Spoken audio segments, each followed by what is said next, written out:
I'm Stacey Brooks for Short Takes with Dave Burns from Burns and Gambo on Arizona Sports, now on 98.7 FM. All right, Burnsy, we got a question from Fred Sanders. It was an email. Okay. He wanted to know, with spring training around the corner, what you think is going to be different this year with the D-backs compared to last season. All right, I think there's going to be a couple things different this year with the Diamondbacks. One, I think they're going to score more runs because they've got a little more power. They went out and got Mark Trumbo in the offseason. Outfielder from the LA Angels, a lot of power. I think he's going to hit a lot of home runs at Chase Field. Number two, I think their bullpen, which was such a sore spot last year with all the blown saves, Stacey, I think it's going to be much better this year. They went out and got themselves a legitimate closer, guy in Addison Reed, who saved 40 games last year for the Chicago White Sox. The bullpen was such a mess last year with all the blown saves. I expect that to get dramatically better with the addition of Addison Reed. I think those are the two big things that you're going to see.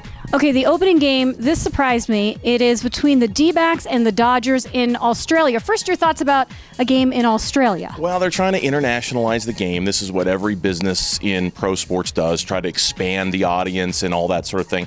I think it's going to be a mess, to be honest with you, because it's going to mess with their clocks. It's going to take them a week to adapt to the time, another week to adapt back to the time. I don't particularly like it. It's just 2 games out of 162, so I'm not going to get too wound up about it, but I hope it doesn't linger into the regular season. But yeah, they count. They're legitimate Major League Baseball games, and they count towards the win-loss record just as the game in August does at Chase Field. Okay, and the bad blood between them. You, of course, had the brawl, Poolgate. Is that still going to carry over to the season? They say it's not.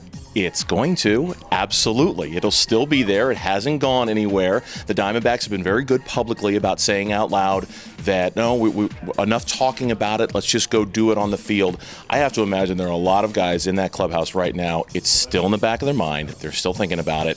And you're going to see a Dodger player or two get hit at some point, whether it's in the spring or in Australia or during the regular season. I just say go D-backs. It's that simple, right? Absolutely. Yes. Hey, if you've got a question for any of our hosts, either on Arizona Sports or on KTAR, it's easy. Just shoot me an email, shorttakes@ktar.com. I'm Stacey Brooks.